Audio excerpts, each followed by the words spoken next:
Сайн байцгаана уу? Өнөөдрийн Q&A маш удаан хүлээлгэж байгаа Q&A байгаа. Нартай өдөр хүлээж хийх гэсэн болооч даанч нартай өдөр байсангүй. Subscribe like маш сайн дараарай. Please. За Instagram-аар би баха асуулт, хөнгөн асуулт басна. Анх аав ээж болсноо мэдэх мэдрэмж. Тэг аав болчлаа гэж бодсноо. Үгүй одоо тэгэл төрж байгаа л төрөөлөө хүүхдээ хараад тэгэл. Харин төржэл нэг тийм мэдрэмж авах Тэр мэдрэмжийн тэгж орж ирэх бах. Тэрнээс яг хойд бол тэгэл баярлал. Мэдээж баярлал. Хүүхдээ гарч ирэхээр яг нөгөө нэг саний асуулт бол яг анх яг аав ээж болсон.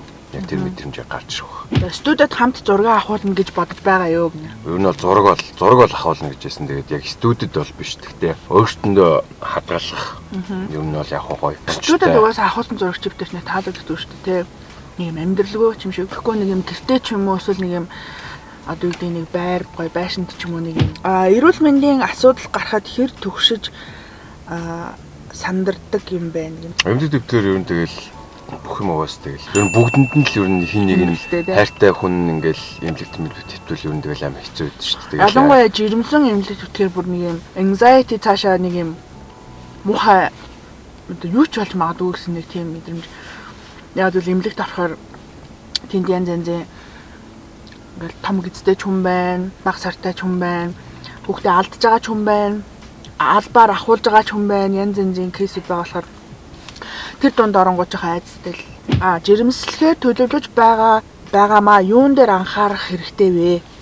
Эрүүл мэндэд л анхаараарай гэж хэлмээр байна. Эрүүл бус байх юм бол тэгэл амар хэцүү. Нэгт зардал өндөртэй, хоёр сэтгэл санаагаар амар хэцүү.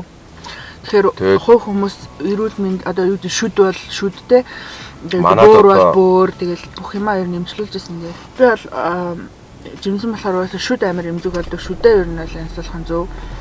Тэгээ одоо ямар нэгэн дотоод ирэх ялангуяа бөөр одоо давсаг тэр төрлийн юмнуудаа үзүүлээд нөхөр нь бас одоо юу гэдэг бөөр мөр юм үзүүлж исэн бас зүгээр бас эмэгтэйчүүд тал дээр өрөвсөл байна уу байгаа л эмчилгээ хийлгээд тиймэрхүү юмнууд бол амар чухал юм шиг санагдсан. Бэбигээ төрсний дараа нөхөртөөгөө ажил үүргийн хуваарлалтаа яаж хийх вэ гинэ? 50-50%. Тэгэхээр ч амар тэгэл болоо. Тэгээ ер нь 50-50%. Тэгээ чиний бодож байгаа 50-50 чи миний 50-50-тай тэнцэхгүй бол яхан? Тэнцэн. Үгүй. Тийм шүү дээ, тэнцэн. Би бол чамааг ингээсэ гэж хүсэж байна. Гээд одоо хүсэл мөсөл бол ярмаар байна. Гэж хүсэж байна. Ингээд шууд ингэж хүсэж байна гэж аль болох чадлаараа тийм. Би чамааг бэбигээ аль болох ихэнхдээ усанд орууллаасай. Тэгээд хөхөөсний дараа гэрүүлээсэй. Мэдээд за памп шиг бол 50-50% хаваач. Тэгээ намайг сайн унтуулж амраахын тулд чи хоол унд гэр орон цэвэрдэх тиймэрхүү арын албаны ажлуудаа чи хийгээсэй гэж хүсэж байна. Next question. Жирэмсэн болохгүй удаан хугацаанд яваад сэтгэд готролд орж байсан уу гэнэ. Жирэмсэн болж чадахгүй бол яана гэдэг тийм санаа зовлт амар их байсан. Яг л жирэмсэн болоогүй бараг жил хагас яваад бараг 2 жил болоод амар олон эмчээс ингээл үргүү янз янзын сонь юм сонсоод жоохон итгэл найдвар алдсан байсан гэх юм уу. Тэрнээс амар сэтгэлээр унаад готролд орсон бол биш байх. За хүнд асуултууд руу оръё. Хай, бэр гуйх тал дээр ямар бодолтой байдаг вэ? Нэг хайртай тэрийг жухалчж үздэггүй одоо тийм бас залуучууд бас байгаа. Тэгэхээр би бол миний хувьд бол 50-50% л би тэдний айлталтанд орохыг хүсдэг. Тэгтээ бид өөрийн яг өөрснөө хувьд бол энэ асуулт орж ирэх юм бол бид өөр бол гуйна. Хүн хүний сонирхол өөр. Яг эмэгтэй хүнээс илүү шалтгааллах байхад заавал гуйлгуулаад галбгүй хүн байна. Эсвэл тэрийг чухалчилж авч үздэг хүн байна. Гэхдээ бид нар залуу хүний хувьд бидний ёс заншлаа зүгээр ёс болгоод хийх нь зөв юм болоо гэж боддог. Яг бол энэ нөө culture гэдэг юм ингээ бас авч яваад хичнээн бид нар ингээл амар орчин үеийн modern like ингээл одоо ёс заншил гэл нэг ингээл хуучинсаг байхгүй ч гэсэн зүгээр нэг юм ёсоо мэддэг, юмаа хийж мэддэг ирээдүйд энэ culture-аа ингээд хамт хөгжих тусам аваа явах нь зөв юм болов гэж бодож байна. Дараа төрөлтөө би биенээ сонгох уу гинэ. Яг одоогийн байдлаар no. Чи наваа сонгох байх те. Дахиж төрөл. Мэдгүй дахиж төрөлт үзээгүй болохоор. Зүгээр боддоо. Бодоод харин бодолд юу ч орж ирэхгүй байгаа байхгүй. Ийм амар романтик биш байхгүй амар. Хэдэн хүүхэдтэй болох төлөвлөгөөтэй байгаа вэ? Дөр бол 3-4 хүүхэдтэй болох юм л юм. Гэсэн чинь манай хүүхэд хөдөлж шít. 3-4 хүүхэдтэй болох юм ер нь бол яг бодож байгаа. байгаа. Чадал нь хөрвөл 4 хүүхэд. Чадал нь хүрэхгүй бол 3 хүүхэд. Яг чадал гэдэг бас зөвөөрөө болох. Чадал гэдэг нь миний бие даах нүггүй юу? Дахин төрөлтөд итгэдэг үү? Өөд болсон хүн ойр тойрныхоо ондоо эргэж төрдөг гэдэгт. Би бол итгэдэг. Яг бол би хүний сүнсэн бие байдаг гэдэгт итгэдэг учраас тэр сүнсэн бие нь одоо хин нэгний үр хүүхэд болж төрөх магадлал тэрийг өгөөсөх арга байхгүй. Тэгэхээр би тэрэнд бол итгэдэг. Сүнсэн бие байгаа. Миний харав сүнсэн бие байгаа. Гэхдээ яг миний одоо гэдэг нэг удамдаа төрн мөрнө гэдэг зүйл дээр бол эргэлзээтэй байна. Олон жил үерхсэн найз залуу минь худлаа хийж покер тоглож гомдоож байна. Яах вэ? Сал гэх юм уу хат. Худлаа тоглосон шүү. Үгүй тэр худлаа хийж покер тоглоно гэж юу ийсэн? Чамд үнэнгээ хэлэхээр тэр залуу болохгүй байгаа х. Тэгээд та хоёр сайхан гоё ярилцаад тэгээд магадгүй нөгөө одоо ингээл дуртай зүйл хүн бүхэнд одоо дуртай зүйл гэж байдаг бол та найз залуугийн одоо дуртай зүйл нь магадгүй тэр байж болно. Гэхдээ чи тэрнтэй хамгийн гол нь гоё ярилцаад үзээрэй. Ярилцаад та хоёр нэг гоё шийдвэр төрөх юм бол магадгүй тэр одоо юу гэдэг нь те ажил хийхээс илүү бас арай өөр зүйлэр спорт одоо гэдэг покер гэдэг бол би бол хувьдаа бол гэж боддог. Яг тоглохоос илүү спорт чиглэлээр ингээ харах юм бол тэр бол бас нэг арай өөр зүйл байдаг шүү. Тэгэхээр сайн ярилцаад үз. Үнэхээр чи тэрнтэй санал нийлэхгүй байвал тэгээд та хоёр арай өөр төвшөнд ярилцах бах. Айгу иймэрхүү нэг юм юмнаас тэр тоглохтой асуудал биш байхгүй. Худлаа ярина гэдэг чинь л амар муухай хүний суур хүмүүжил харагдаж байгаа шүү дээ. Худлаа хэлж болохгүй.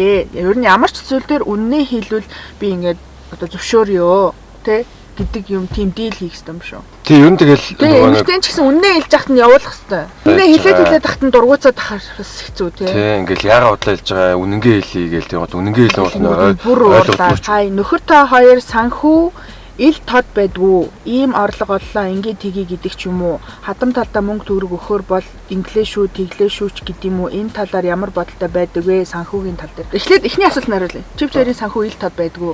Би биэнд. Битээр бол би биэндээ бол ил тод байдаг. Тий. Ер нь бол санхүү, банк, данс, карт, мөнгөтэй асуудал юм дээр битээр бол хоорондоо бол амар ил тод ийм шилэн данстай байдаг. Хэдэн төгрөг олж байгаагаа ч хилдэг, хэдэн төгрөг үрснээ ч хилдэг. Илүү мөнгө олсон ч тэрийг нэг нуугаад авахгүй ингээд дансанд надад тийдэн, чамд тийдэн яг үеийнхүү гээд ингээд юм хам авахтаа ч гэсэн ер нь бол ярилцаа авчтай тэр нь амар байдаг. Одоо хадам талдаа мөнгө төгрөг өгөхөр бол инглиш шүү, тэглиш шүү гэдэг юм уу. Энэ талаар тухайн амтнд мөнгө зарцуулахаар бол бас би биний хилдэг. Тийм ярилцаал тэгээд окей гэж ер нь ярилцаал битээ шүү. Тэр шийдвэрээ хийхээс өмнө би бинтэйгээ эхлээд ярилцаад шийдээд дундаа нэг шийдвэр гаргачаад тэрийг хийдэг.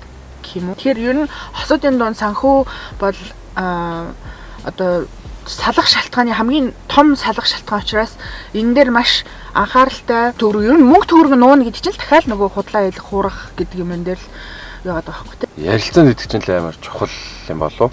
Ер нь одоо хадам талдаа мөнгө төгрөг өгөх байсан ч хинийхэн тал тийм яах гэдэг дэмий мими гэсэн ямар тийм байдгүй тий.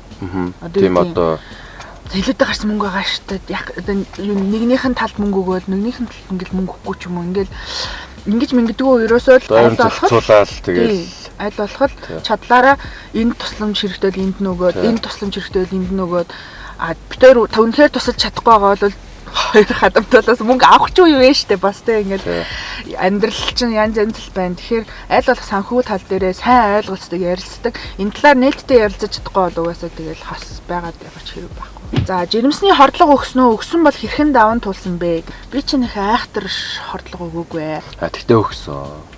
Юунд дээр. Тэ ер нь эхний баг сартаа байхдаа бол баг сартаа байхад нэг хальт нэг юм өлсгөөрөө дотор мохоо өргөдөг. Эсвэл гурлийн юм идэхгүй байхаараа жоохон дотор сонирн болдог. Эсвэл жоохон хүчтэй нөгөө махны үнэр бас тэ.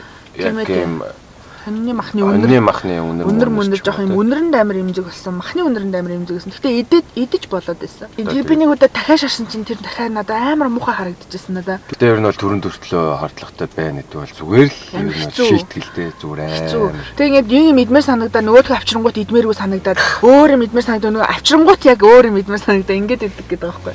Би бол ерөөсөө тийж байгаа. Тэг бөөлжиж ч юм уу тэгэл юм аа. Хоол тогтоож чадахгүй жоохон тэр чинь амар хэцүү юм. Амкамын маникюр чинь бидтэй ахаад дахиад өөр зүйл сураад төгсөж байгаа юм уу гинэ. Маникюрчин.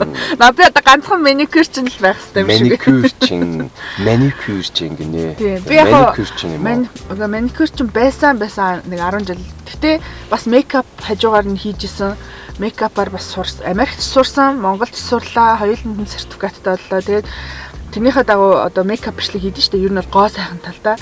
Тэгээ яг дан маникюрчин бас биш. Би ч бас өөрөө бас айгүй мэрэгжилтэй хүн штэ. Тэгээ маникюрийг ч одоо бас хийгээгүй бас жиж бас нэг. Тийм хийгээгүй удаачлаа штэ. Нэг 3 жил болчихвдоо. Чи бас уул нь ингээд Америкт хувийн сургууль төгсөөд яг нэг бакалавр мэрэгжилтэй. Гэтэ зүгээр сонирхлаараа л юм хийдэг л хүн юм шиг байна. Ер нь бол дуртай зүйлээ тийм дуртай зүйлээ сайн хийж чаддаг. За жирэмсэн болоод нилээн жин нэмсэн үү? Жирэмслэлтийн явц хэр явагдаж байгаагаа апдейт болгоод хуваалцаач. Жирэмсэн болоод нилээн жин нэмсэн. Амар жин. Тэндээ бүгдээрээ л нэмдэг бах тоо. Тэ? Бүгд л нэмдэг бах тэ. Гэтэ Холливуд жирэмсэлдэг хүмүүс байна бас байна. Тэр нэр айгүй сонио хүмүүс идэм билээ нэг зөвхөн гизэн ингээд. Тэгмээд ингээд яг чи мэдэн шүү дээ. Ингээд шууд ингээл гитэн тэр хүндээ ингээл ер нь бол ингээл гитэн явна одоо хөл мөл одоо үүдээ бусад одоо юу гэдэг ингээд ер нь тийм байл амар азтай л да. Би чинь жирэмсэн болохоос өмнө өөрөө илүүл жинтэй хүн байсан учраас амар таргалаагүй. Миний ч гэсэн гидсэл ер нь бол ихэнхдээ томроод байгаа. Гэтэ нөгөө хаван байгаа мэдээж жин байгаа. Тэгээ одоо миний нүүр мөр хамар мам бүх юм ингээд ер нь хавантай айгүй шал өөр харагдчихлээ. Жирэмсэн байгаагүй бахта илүүдэл жинтэй. Тэгээ дээрээс нь жимсэн мангад бүр жин нэмээд өөр нь бол хавгандгүй юм гэсэн. Хавгнах ёсгүй юм гэсэн. Яг нөгөө бөөр мөрний асуудалтай хүмүүс хавгандаг юм шиг байлээ. Умаа хүзүү улаанхаа онштой байж магадгүй гэсэн энэ талаар зөвлөгөө мэдээлэл өгөөч. Би нэр Америк намайг бол умаа хүзүү улаанхаа гэдэг нөгөө шинж тэмдэгтэй байж магадгүй гэж хэлсэн байхгүй юу? Яг оншлоогүй. Тэгээ би Монголд ирээд яхахад ингээ өтрийгээ үзүүлж жимсэн болохоос өмнө тэгсэн чинь намайг тийм улаанхаа байхгүй байна гэсэн. Би энэ сүүлийн асуултыг би чамайг дахиад зөв хариулах боломж олгоё заяа. Буруу хариулах. Буруу хариулт бас байна. Дараа төрөлтөө би энэ сонгох уу? Чи сонгохгүй гэстэй. Би бас сонгохгүй. Чамд байлаа. Яа. Чи яа байлаа юмтан бэ? Сонгохгүй гэсэн үнийг би одоо сонгохгүй шүү дээ, тий. Сонгохгүй. Би чааг сонгохгүй гэсэн. Би чааг сонгоно шил тэнэг. Мэдэмжгүй. Чааг бол миний уурыг хүргээдсэн учраас би чааг сонгохгүй гэсэн. Бичлэгийн онтраагаад би уйллаа. Чичирсэн яаж? Бүгдэнд баярлаа. Гой асуултууд байна. Тэгээд тэр одоо хос байхаа бэ. Ер нь эмэгтэй хүний зөв тэгээд эрэгтэй хүний буруу болд юм байлээ шүү. Тэгээд за тэгээд бичлэг үзсэн танарт маш их баярлалаа. Бас асуулт явуулсан хүмүүст маш их баярлалаа. Дараагийнхаа бичлэгээр уулзъя. Дараагийн бичлэг маань эмнэлэг рүү авч явах юмаа бэлдэх бичлэг байгаа. Бичлэг таалагдсан болно штэ. Утсаараа ингээд бүк гэж subscribe дараад тэгээ дахиад бүк гэд лайк дараад манайхаа дараа төрөлтөө би нэгийг сонгоно. Би сонгоно. За энэ миний сонголч юу? Чи сонгох юм уу? Тий. Би чамаа сонгохгүй. За энэ миний сонголч юу? За. Худлаа битээ худлаа яриад байна.